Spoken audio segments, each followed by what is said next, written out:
인컴형 상품이 매력적인 3가지 이유. 윤치선. 2013년 7월. 저금리, 저성장, 고령화의 이저일고 시대를 맞아 투자자들의 고민이 깊어지고 있습니다. 주식은 불안하고 부동산 시장 하락세는 여전한 가운데 예금 금리마저 연 4%를 넘지 못하고 있기 때문입니다. 이 와중에 관심을 받고 있는 몇 안 되는 상품 중 하나가 바로 인컴형 상품입니다. 이 상품의 매력은 무엇일까요?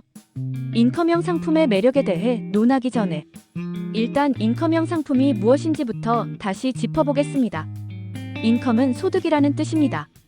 따라서 인컴형 자산이란 시세 차익뿐 아니라 이자나 배당 등 안정적인 소득을 노릴 수 있는 자산이라는 의미입니다.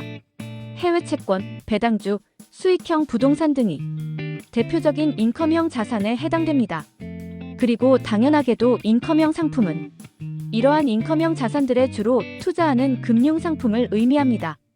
그렇다면 위에서 말한 주요 인컴형 자산들에 투자하는 해외 채권형 펀드, 배당주 펀드, 리츠를 각각 인컴형 상품이라고 부를 수 있을까요? 사실 넓은 의미로는 그렇게 볼 수 있습니다.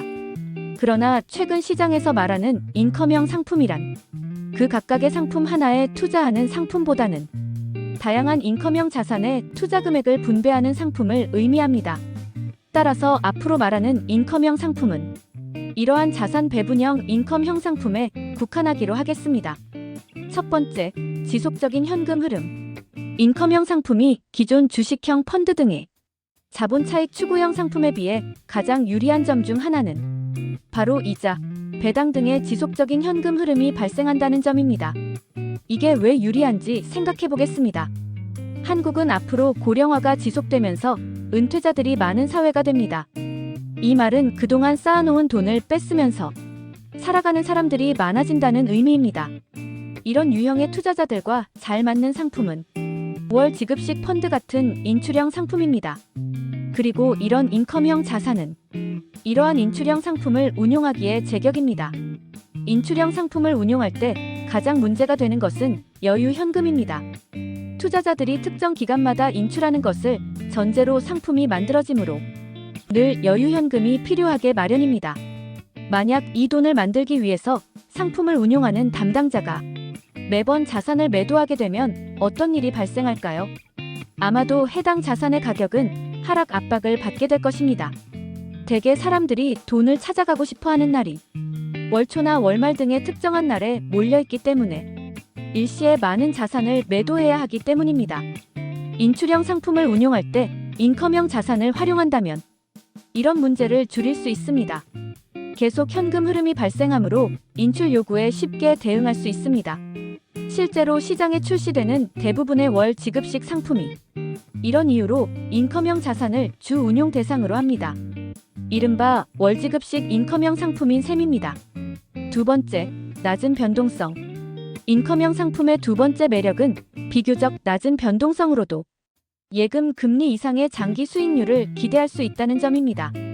2007년 이전까지만 해도 한국 투자자들의 성향은 적당히와는 거리가 있었던 것이 사실입니다. 주식형 상품 혹은 예금으로 금융 부문의 자산관리 시장이 양분되어 있었던 것입니다. 그러나 2008년 이후 투자자들의 성향은 빠르게 변화했습니다. 일단 글로벌 금융위기를 겪으며 주식이 급락하는 것을 경험한 뒤이기 때문에 위험자산 선호도가 급격히 하락했습니다. 그러나 예금에만 머물기에는 지금의 저금리가 부담스럽습니다. 이런 상황이라면 투자자들이 선택할 대안은 중간일 수밖에 없습니다. 즉 주식 등의 위험자산보다는 변동성이 작으면서도 예금 금리 이상의 수익을 추구하는 상품군이 투자자들의 선택을 받게 될 것입니다. 그리고 인컴형 상품은 이런 유형의 상품군에서도 대표격이라 할 수 있을 것입니다. 글로벌 인컴형 펀드의 변동성은 선진국 채권 및 한국 종합채권지수와 비교해봐도 크게 높지 않습니다. 오히려 특정 구간에서는 더 낮은 변동성을 보이기도 합니다. 세 번째, 수익 원천의 다양화. 마지막으로 말할 수 있는 인컴형 상품의 매력은 수익의 원천이 다양하다는 점입니다. 채권형 상품은 주로 채권에 투자하고 주식형 상품은 주로 주식에 투자합니다. 그러나 자산 배분형 인컴형 상품은 국내 채권, 해외 채권, 국내외 배당주, 리츠, 우선주 등 모든 유형의 인컴형 자산에 투자할 수 있습니다.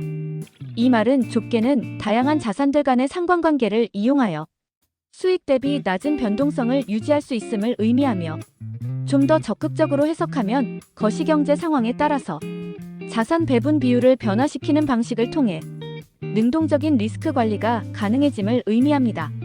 예를 들어 현재 글로벌 금융위기가 의심되는 상황이라고 가정해 보겠습니다. 이때 배당주 펀드나 하이힐드 채권형 펀드 같은 경우는 향후 수익률 하락이 예상되는데도 유동성 비율을 약간 늘리는 정도 외에는 뚜렷한 대처 방안이 없습니다. 그러나 인컴형 상품은 다릅니다. 경제 상황이 어렵다 해도 국내 채권이나 선진국 국채의 투자 비중을 올려서 좀 더 안정적으로 수익률을 유지할 수 있는 것입니다. 반대로 경기 호황기가 예상될 때는 신흥국 채권이나 하이힐드 채권, 우선주 등의 비중을 늘려서 어느 정도 만족할 만한 수익을 추구할 수 있습니다. 비록 하이힐드 채권에만 투자하는 경우보다 수익률이 낮기는 하겠지만요. 향후 인컴형 상품의 매력은 재평가될 가능성이 높습니다. 바야흐로 이저 19의 시대를 맞았기 때문입니다. 저성장은 주식의 기대 수익률을 낮출 것이고, 저금리는 예금의 매력을 훼손할 것이며, 고령화는 현금 흐름을 중요한 투자 목적으로 만들 것입니다. 이러한 시기에 가장 크게 매력을 발산할 수 있는 자산군 중 하나가 인컴형 상품이라는 것은 의심의 여지가 없어 보입니다. 이상 인컴형 상품이 매력적인 3가지 이유에 대해 알아보았습니다. 이번 영상도 유익하셨다면 구독, 좋아요, 알림 설정 부탁드리겠습니다. 오늘도 오전에는 건강을, 오후에는 부를 얻는 하루 보내세요. 감사합니다.